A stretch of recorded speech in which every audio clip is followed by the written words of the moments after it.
추진하게 되는 법적 절차에 대한 부분은 두 가지를 병행해서 진행될 예정이 있습니다. 하나는 지구 단위의 수립에 대한 영역이 좀 진행이 될 테고요. 또 하나는 정비계획 변경에 대한 이제 법정 절차가 진행될 예정인데, 신속통합 기획 같은 경우는 그런 법정 절차에 대한 부분을 적극적으로 추진하기 전에 사전에 이제 정비계획안을 이제 만들어가는 과정으로 볼 수가 있겠고요. 그래서 신속통합 기획에 대한 가이드라인에 따라서 이제 정비계획 변경 업무가 추진될 예정이 있습니다. 정비구역에 대한 부분은 이제 정비 사업에 대한 범위를 결정하는 정비계획 측면에서 봤을 때 중요한 결정사항으로 볼 수가 있습니다. 그림에서 보시는 것처럼 정비구역 경계에 대한 부분은 이렇게 도로 경계를 기준으로 설정해진 게 있고요. 그리고 북측 같은 경우는 그 설치 계획이 그 보행 덮개에 대한 설치 위치, 형태, 면적, 규모 이런 거에 따라서 다소 규정이 좀 될 수 있습니다.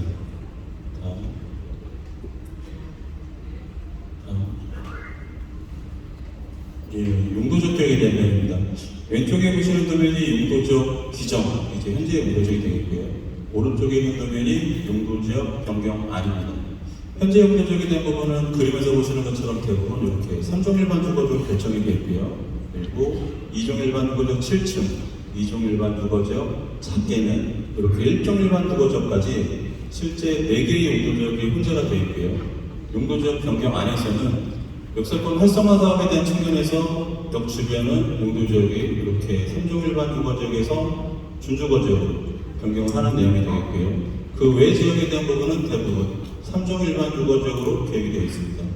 실제 용도적에 따른 최대 용적률 적용에 대한 부분은 국토유경 및 유형의 법률에 따라서 3종 일반 주거지역 같은 경우는 최대 300% 이하에서, 그리고 준주거지역 같은 경우는 최대 500% 이하에서 적용이 가능한 상황이 될 수 있습니다.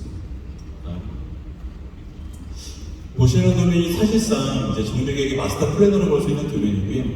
이 도면에서의 주요 결정사항은 두 가지로 설명을 좀 드릴 수 있습니다. 하나는 그림에서 보시는 것처럼 도로, 학교, 공원, 그리고 건축물을 건축할 수 있는 획지, 이러한 유형의 토지용 계획에 대한 부분을 정하는 부분이 주요 결정사항 중에 하나가 되겠고요. 또 하나는 건축물을 건축할 수 있는 이 획지에 적용하게 되는 건폐율, 용적률, 높이, 충수 이런 밀도계획에 대한 부분도 주요 결정사항으로 볼 수가 있겠는데요. 실질적으로 이렇게 정비계획을 수립하는 부분은 근간이 되는 부분이 어쨌든 정비사업을 목적으로 하는 계획이고요.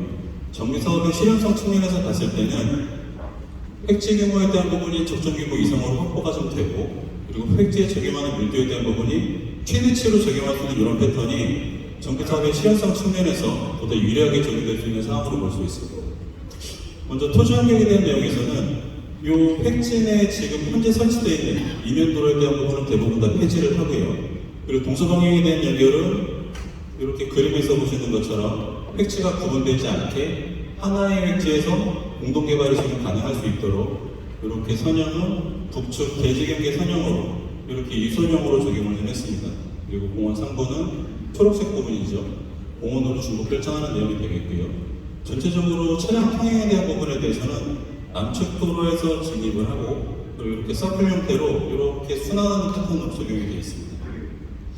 보행동선에 대한 부분에 대해서는 남측 역에서부터, 지하철역에서부터 북측 한강까지 접근하는 형태로 고등선형의 8m 폭의 공공보행 통로로 계획이 되어 있고요.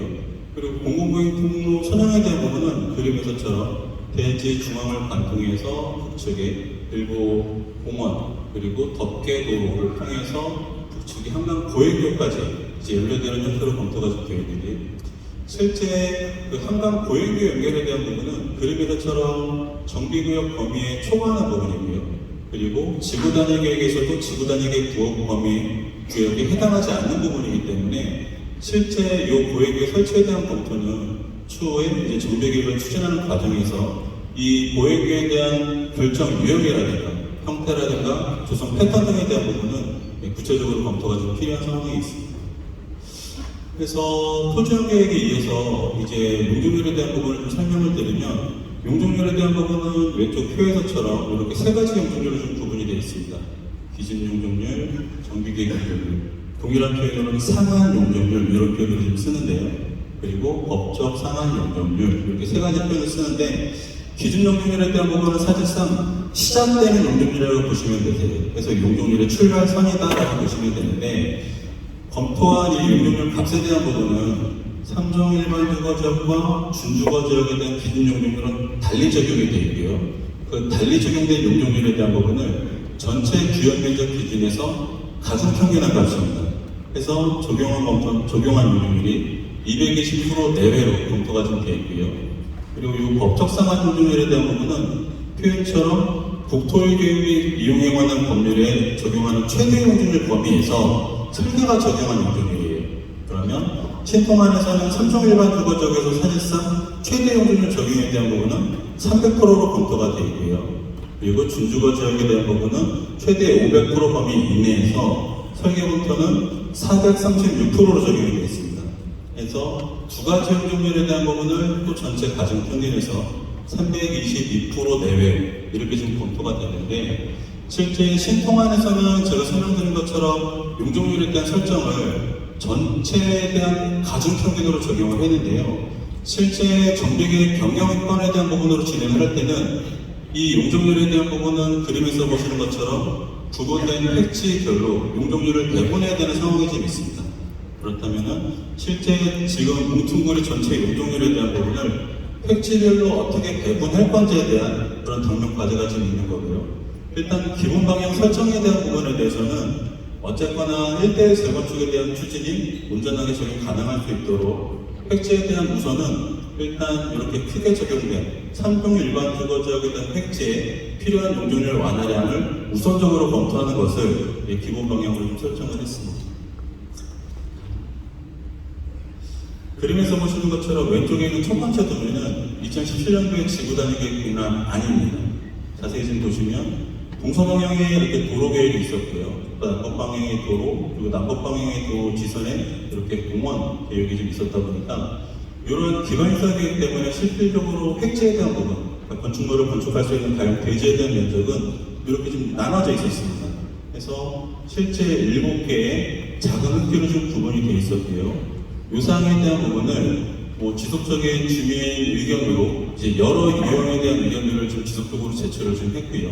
그래서 이러한 의견들에 대한 부분을 반영해서 제가 앞단에서 설명드린 것처럼 이러한 형태로 사실상 신도 피해가는 확정이 됐는데, 여기에 현안으로 보고 있는 부분이 뭐냐면 실제 공공구역 통로에 대한 부분은 여기서부터 한강에 대한 접근으로 단지 중앙을 이렇게 좀 관통하는 패턴이기는 하지만, 이 공공구역 통로 연장선에서 보행교가 설치가 되게 되면 실제 외부 보행량에 대한 부분이 많아질 수 있는 부분이 있고요.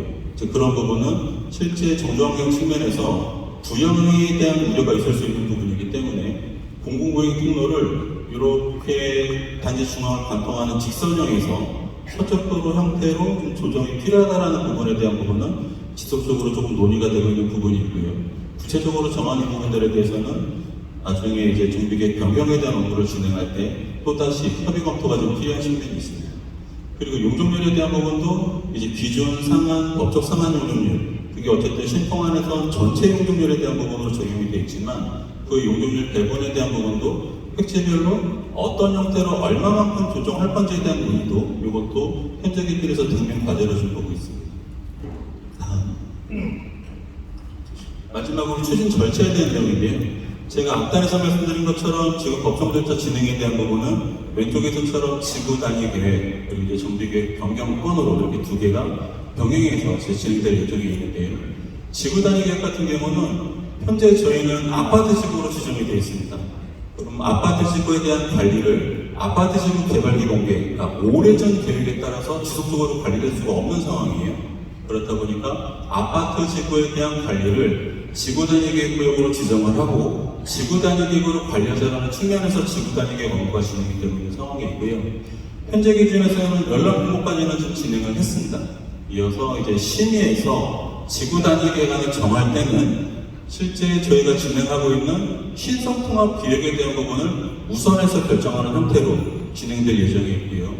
그리고 정비계획 변경에 대한 부분에 대해서는 종전까지는 어쨌든 신성통합 기획안은 공공에서 주도해서 진행했던 측면이 있으면 앞으로 정비계획 변경안에 대한 부분은 구도가 좀 바뀝니다.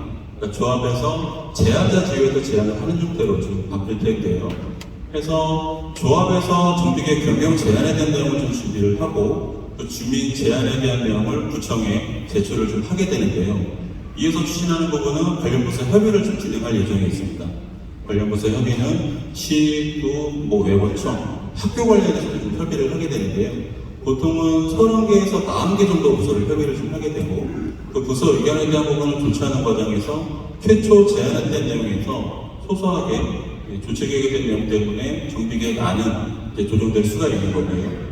그리고 이어서 추진하는 부분은 주민공람을 진행을 하게 되는데요. 주민공람은 도정법 기준에서 30일 이상 진행하도록 되어 있습니다.